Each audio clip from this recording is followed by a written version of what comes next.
Yes sir.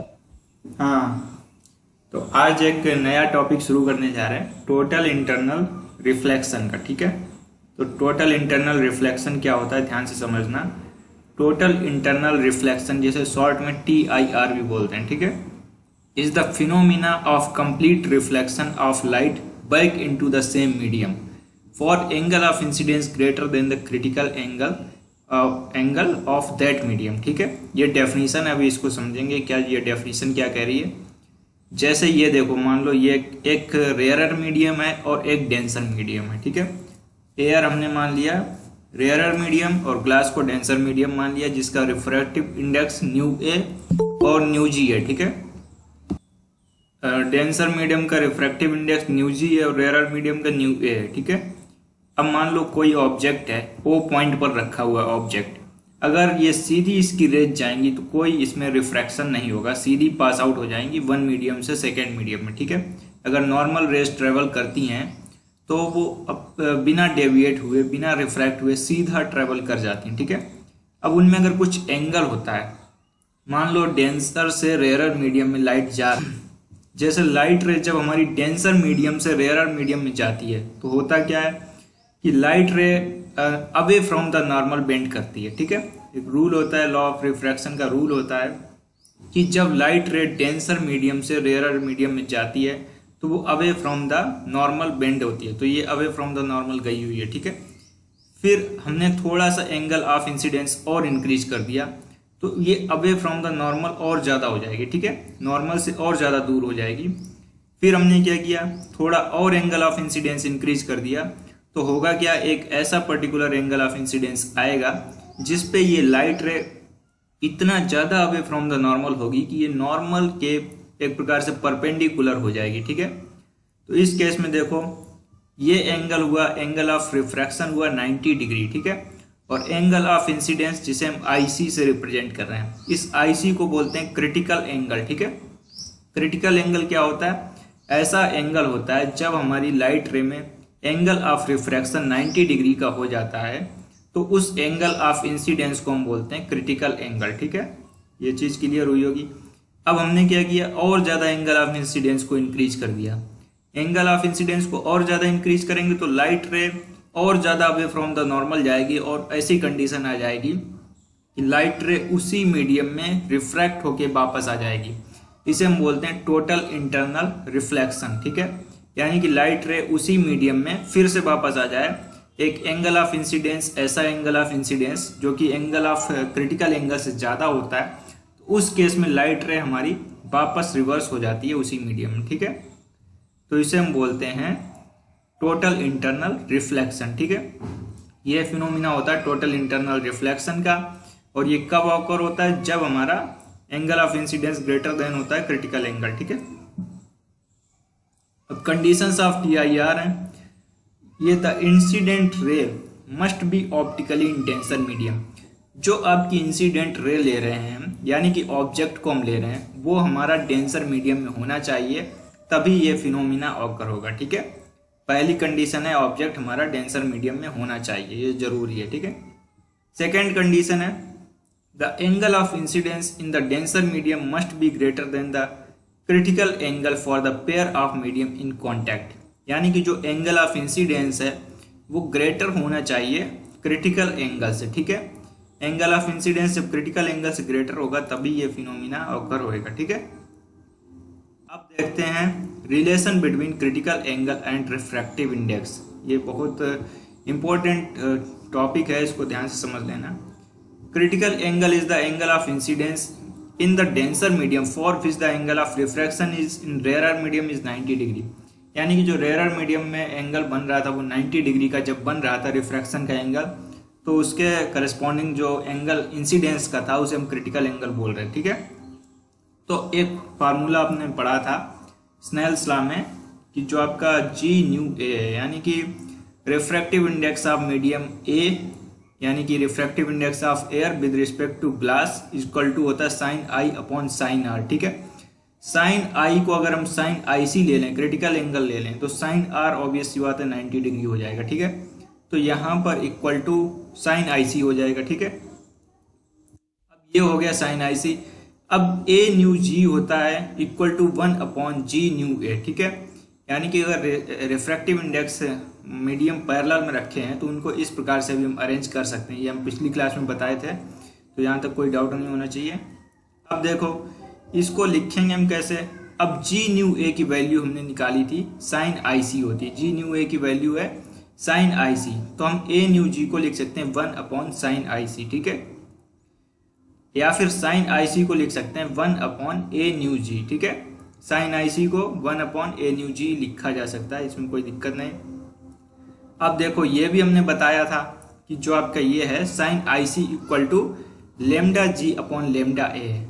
ये कैसे निकाला था हमने, वो वेलोसिटी के फार्मूले बताए थे कि जब आपका रिफ्रैक्शन होता है तो उस केस में क्या होता है कि जो आपकी velocity of air with respect to medium निकालते हैं ना, कि मीडियम में वेलोसिटी डिक्रीज करती है, उससे अकॉर्डिंग अगर हम रिफ्रैक्टिव इंडेक्स निकालते हैं तो लेमडा जो होता है आपका, लेमडा की वैल्यू होती है वेलोसिटी की, एक्चुअली फार्मूला होता है new into lambda. Refractive new होती है फ्रीक्वेंसी और लेमडा होती है वेवलेंथ, ठीक है। न्यू इंटू लेमडा फार्मूला होता है जब वेलोसिटी का, तो न्यू तो सेम रहती है हमारी हर एक मीडियम, लेमडा वेरी करती है। तो न्यू सेम रहेगी तो वो तो कैंसिल आउट हो जाएगी और लेमडा वेरी करेगी तो lambda ji upon lambda a लिख जाएगा, ठीक है। ये फार्मूला बन जाएगा। Red colour has maximum value of critical angle and violet colour has minimum value of critical angle since. अब एक्चुअली है क्या, जब आपकी रेड कलर है उसका वेवलेंथ होता है मैक्सिमम, ठीक है, और वायलेट कलर होता है उसका वेवलेंथ होता है मिनिमम। अगर वेवलेंथ के टर्म में देखा जाए तो ये red colour maximum value of critical angle रखता है और violet colour minimum value of critical angle रखता है, ठीक है।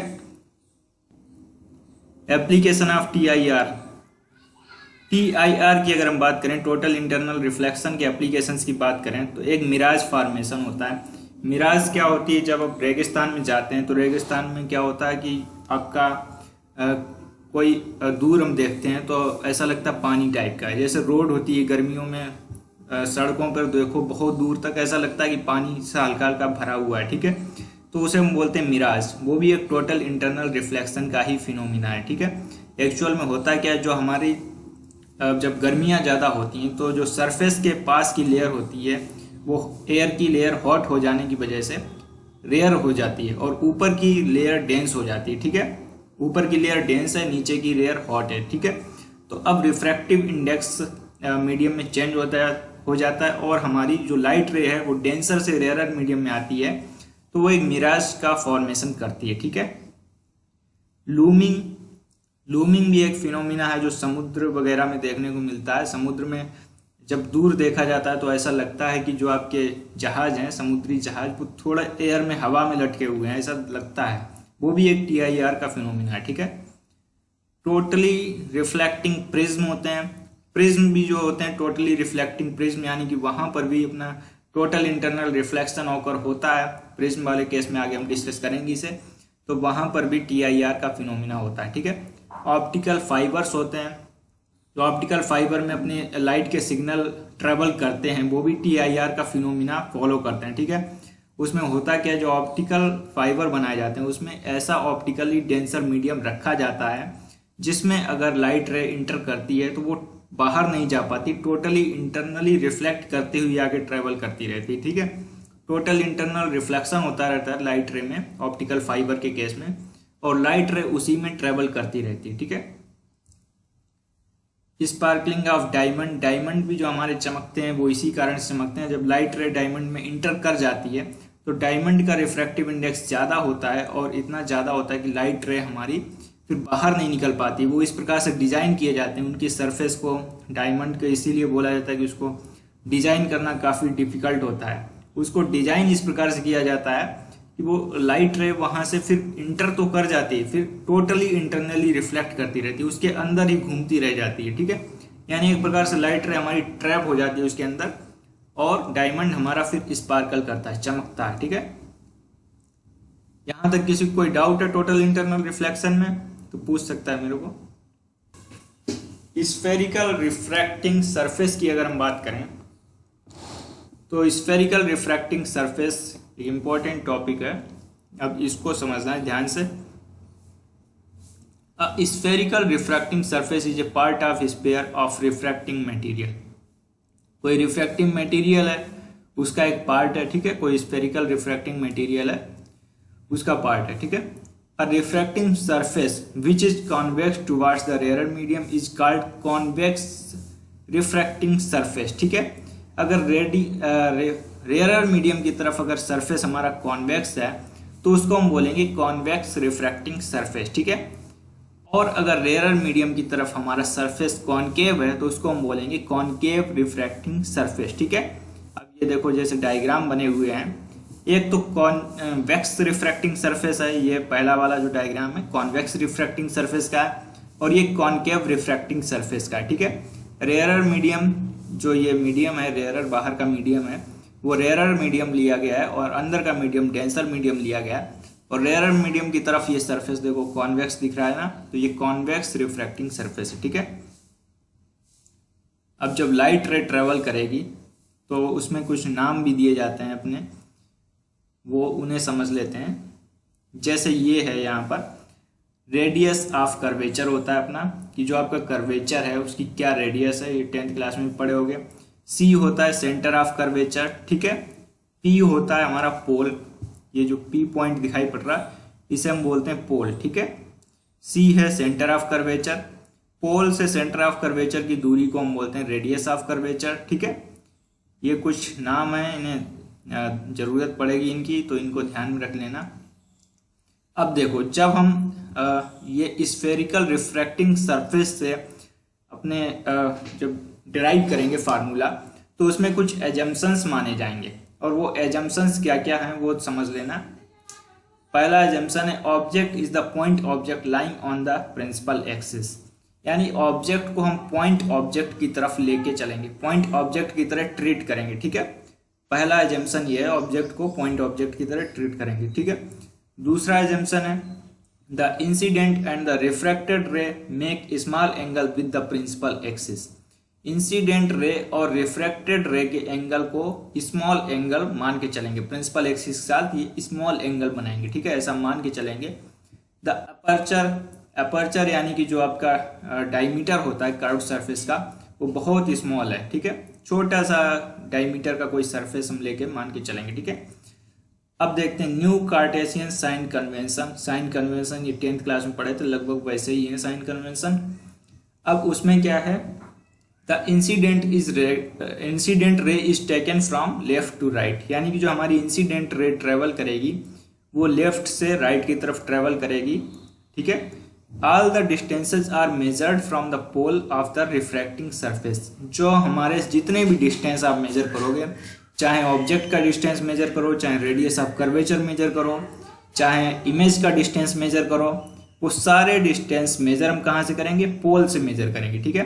पोल जो आपको पी पॉइंट से पिछले डायग्राम में रिप्रेजेंट बताया था, वैसे पोल से रिप्रेजेंट करेंगे, ठीक है। The distance measured along the direction of incident ray are taken positive and against the incident ray are taken negative, यानी कि इंसिडेंट रे के डायरेक्शन में अगर कोई हम मेजरमेंट कर रहे हैं, चाहे ऑब्जेक्ट डिस्टेंस मेजर कर रहे हैं, चाहे इमेज डिस्टेंस मेजर कर रहे हैं, चाहे फोकल लेंथ मेजर करें, चाहे रेडियस मेजर करें, अगर इंसिडेंट रे के डायरेक्शन में मेजरमेंट हमारा हो रहा है तो उसे हम पॉजिटिव वैल्यू में लेंगे, ठीक है।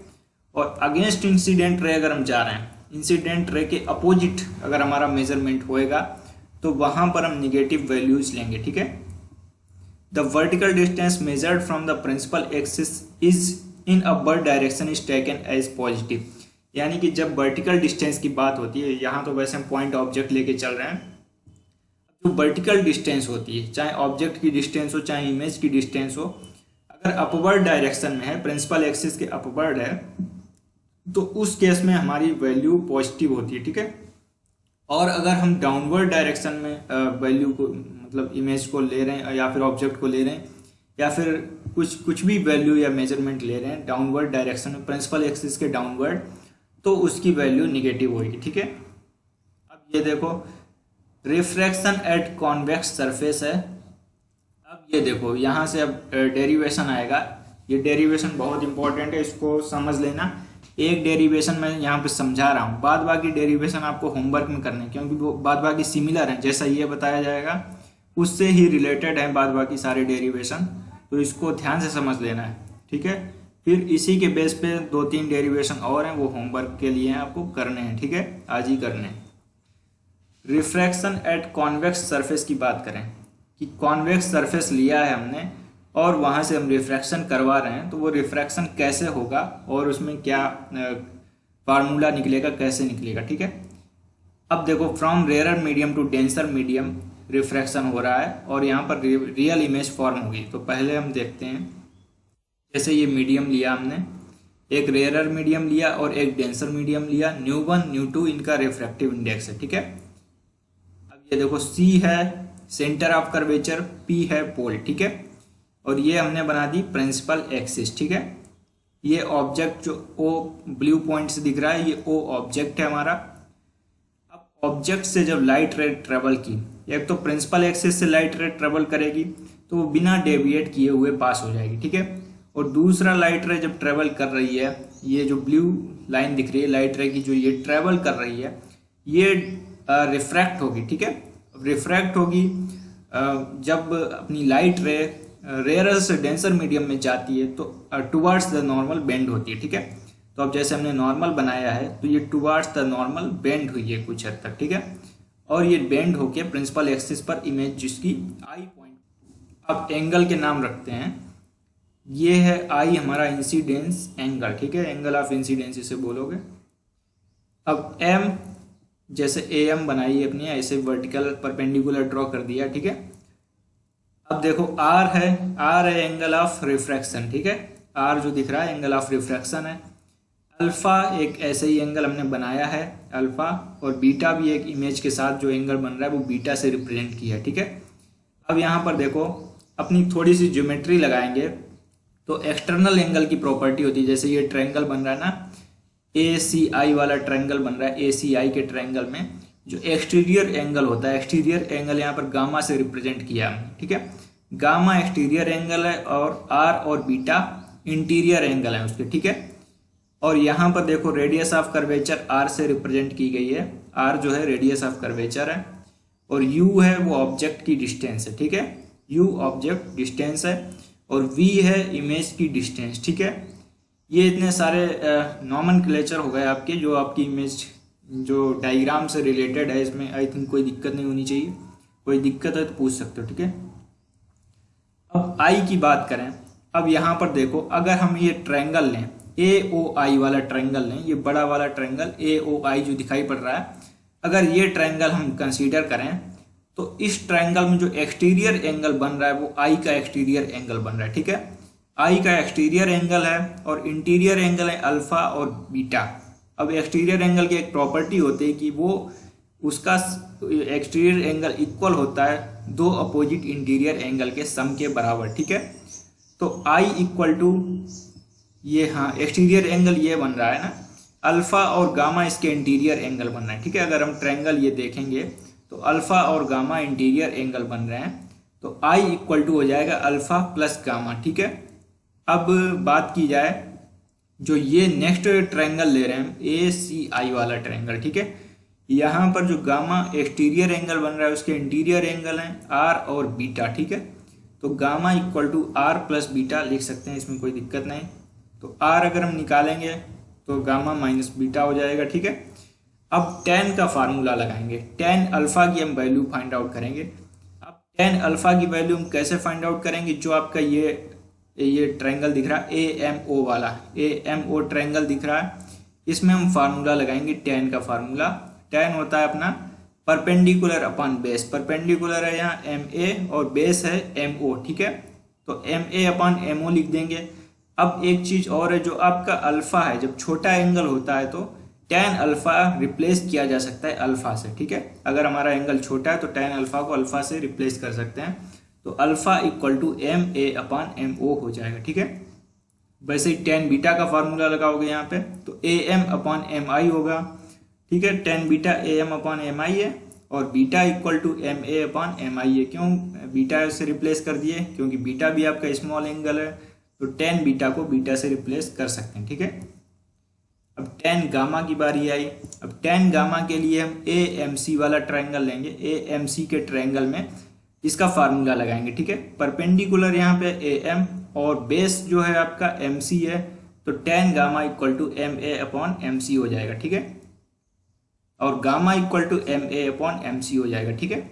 यहाँ तक कोई डाउट नहीं होना चाहिए, अगर कोई डाउट है तो पूछ सकते हो।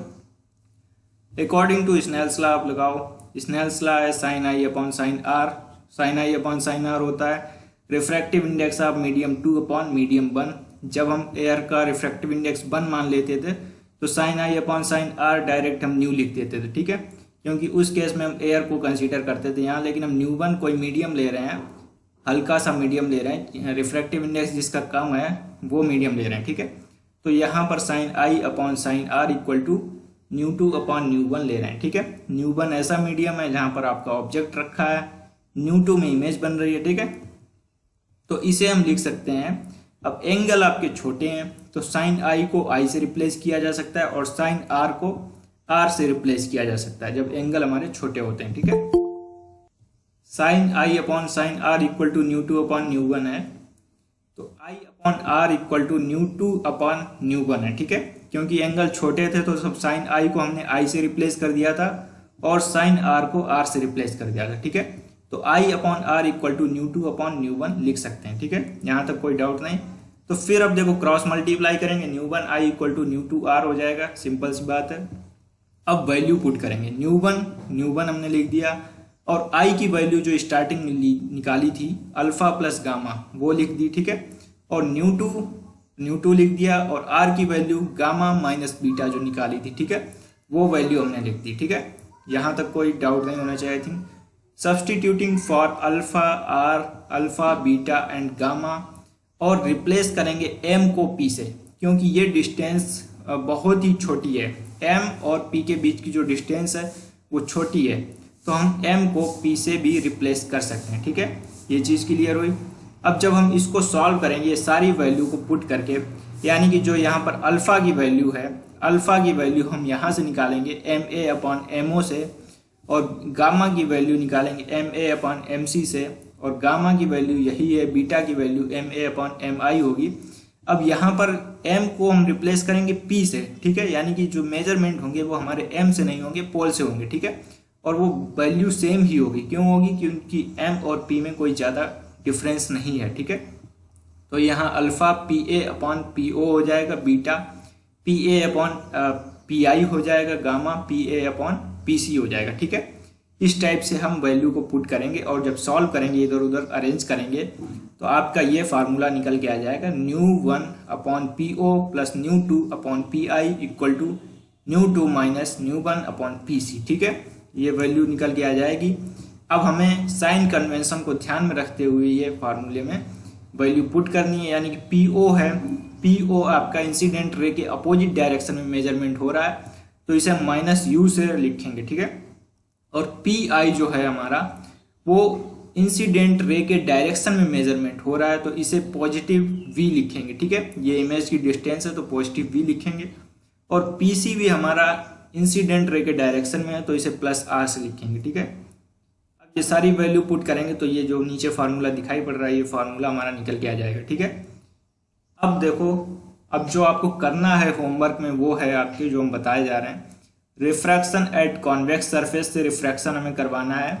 इसका डायग्राम कुछ इस टाइप से बनेगा। कॉन्वेक्स सरफेस है, from rare medium to denser medium में वर्चुअल इमेज बन रही है। वर्चुअल इमेज कब बन रही है? जब हमारा ऑब्जेक्ट पास में रखा हुआ है, ठीक है, तो उस केस में वर्चुअल इमेज बन रही है, ठीक है। तो उसमें भी हमें यही सब फार्मूले लगाने हैं। आई का फार्मूला लगाएंगे, गामा का फार्मूला लगाएंगे, अल्फा बीटा की वैल्यू निकालेंगे, ठीक है। फिर tan के फार्मूला लगाएंगे, उसके साथ जो परपेंडिकुलर डिस्टेंस बन रही है tan का फार्मूला लगाएंगे। फिर tan को वैल्यू को हम रिप्लेस करेंगे, tan अल्फा होगा तो जैसे उसको हम अल्फा लिख सकते हैं, ठीक है। इस टाइप से वैल्यू को रिप्लेस करेंगे। फिर हमें sine i upon sine r का फार्मूला लगाना पड़ेगा, फिर वैल्यू पुट करनी पड़ेंगे, उसके बाद ये फार्मूला हमारा निकल के आएगा, ठीक है। ऐसे ही रिफ्रैक्शन एट कॉनकेव सरफेस की बात की जाए, कॉनकेव सरफेस लेंगे तो हमारा डायग्राम कुछ इस टाइप से आएगा। उस डायग्राम में भी आपको वही सब फार्मूले लगाने हैं और वही प्रोसेस, सिमिलर प्रोसेस है, लगभग वही अप्लाई करना है। फिर उसके बाद जो फार्मूला निकल के आएगा वो mu 1 upon minus u plus mu 2 upon v equal to mu 2 minus mu 1 upon r निकल के आएगा, ठीक है। ये चीज़ आपको करनी है। और क्या करना है, ये देखो, रिफ्रैक्शन एट कॉन्वेक्स सरफेस की बात की जाए, from denser medium to rarer medium. अब डेंसर मीडियम से रेयरर मीडियम की बात हो रही है। अभी तक रेयरर मीडियम से डेंसर मीडियम में जा रहे थे, अब डेंसर मीडियम से रेयरर मीडियम में जा रहे हो, ठीक है। तो यहाँ पर देखो, यहाँ पर भी वही है, अल्फा बीटा गामा आई वगैरह जो आ रहे हैं, ये सारे एंगल दिए गए हैं। अब यहाँ पर जब हम वैल्यू पुट करेंगे, फार्मूला निकालेंगे, तो ये फार्मूला आएगा, ठीक है। पिछले फार्मूले और इनमें क्या अंतर था, जो यहाँ पर है ये न्यू2 आ रहा है, और पिछले फार्मूलों में यहाँ पर न्यू1 था, ठीक है। ये अंतर आ गया जब डेंसर मीडियम में ऑब्जेक्ट हो गया, तो यहाँ पर यू के ऊपर जो रिफ्रैक्टिव इंडेक्स आ रहा है वो न्यू2 का आ रहा है, ठीक है। डेंसर मीडियम का रिफ्रैक्टिव इंडेक्स आ रहा है, और जब रेयरर मीडियम में ऑब्जेक्ट था तो यू के ऊपर न्यू1 आ रहा था, ठीक है। यही थोड़ा सा अंतर है। अब ये देखो, रिफ्रैक्शन एट कॉन्वेक्स सरफेस की बात की जाए, from denser medium to rarer medium, यही फार्मूले फिर अप्लाई होंगे। और जो आपका ये बनेगा ना, हाँ, ये फार्मूला अप्लाई करेंगे तो आपका इस टाइप से फार्मूला निकल के आ जाएगा, ठीक है। ये सारे फार्मूले लगभग सिमिलर मेथड से निकालने हैं, जैसे जैसे स्टेप पहले किए गए थे वही वही स्टेप आपको फॉलो करने हैं, और उनसे हमें ये फार्मूला निकल के आ जाएगा, ठीक है। ट्राई करना है सबको, करके देखना आज। इतना ये आपका होमवर्क है आज का। और यहाँ पर देखते हैं थोड़ा सा, ये हाँ नोट्स में है, expression for object in rarer medium is same for whether it is in rare और वर्चुअल इमेज और कॉन्वेक्स और कॉन्केव सरफेस, ठीक है। जब हमारा ऑब्जेक्ट रेयरर मीडियम में था तो एक्सप्रेशन हमारा सेम था, एक्सप्रेशन हमारा यही था, mu upon minus u plus mu upon v equal to mu minus mu upon r. ये एक्सप्रेशन था ऑब्जेक्ट जब रेयरर मीडियम में था। अब ऑब्जेक्ट जब डेंसर मीडियम में है, ठीक है, तो एक्सप्रेशन आपका सेम है, ठीक है। एक्सप्रेशन क्या है, mu upon minus u plus mu upon v equal to mu minus mu upon r, ठीक है। इसे याद कैसे करोगे, याद रखने का सिंपल तरीका ये है, जो आपका ऑब्जेक्ट है, ऑब्जेक्ट अगर डेंसर मीडियम में तो उसके ऊपर रिफ्रैक्टिव इंडेक्स डेंसर मीडियम का आएगा, ठीक है। ऑब्जेक्ट अगर रेयरर मीडियम में रखा हुआ है तो उसके ऊपर जो रिफ्रैक्टिव इंडेक्स आ रहा है वो रेयरर मीडियम का आ रहा है, ठीक है। इसको डेराइव करने हैं। However the value of u v r etc must be taken with proper sign convention while solving the numerical problem। जब हम न्यूमेरिकल प्रॉब्लम सॉल्व करेंगे तो u, v और r की वैल्यू को प्रॉपर साइन कन्वेंशंस के साथ रखेंगे, ठीक है। जैसे अगर ऑब्जेक्ट के इंसिडेंट रे के अपोजिट में हमारा ऑब्जेक्ट रखा हुआ है, ठीक है। इंसिडेंट रे के अपोजिट डायरेक्शन में ऑब्जेक्ट रखा हुआ है, मान लो 10 सेंटीमीटर की डिस्टेंस पर ऑब्जेक्ट रखा हुआ है, ठीक है। तो जब हम न्यूमेरिकल सॉल्व करेंगे तो वहां पर हम u की वैल्यू को -10 लेके चलेंगे, ठीक है। u की वैल्यू को -10 लेंगे तो इसका मतलब ये नहीं कि ये पहले वाला माइनस गायब हो जाएगा, ये पहले वाला माइनस भी आपका रहेगा, ठीक है। माइनस न्यू2 अपॉन -10 हो जाएगा, ठीक है। तो माइनस माइनस होके प्लस हो जाएंगे, वो अदर चीज़ है बात की। तो ये चीज़ आपको पहले ध्यान में रखनी है। The refractive indexes mu and mu get interchange in the expression. ये आपको दिखाई पड़ रहा है एक्सप्रेशन जहाँ पर थोड़ा बहुत इंटरचेंजमेंट हुआ है, ठीक है। तो आज की क्लास में बस इतना ही डिस्कस करेंगे, और ये बाद बाकी जो क्वेश्चन जो बताए हैं हमने डेरिवेशन करने के लिए वो आपको खुद करने हैं, ट्राई करना, ठीक है। तो ट्राई करके जो कर ले वो मुझे फ़ोटो भेजना, जो एक्सप्रेशन आपने किए हैं सॉल्व, उसकी फ़ोटो भी मुझे दिखाना कि हाँ ये मैंने किया, ठीक है। और अपने नाम लिख दो कमेंट सेक्शन में, फिर उसके बाद रिमूव हो सकते हो।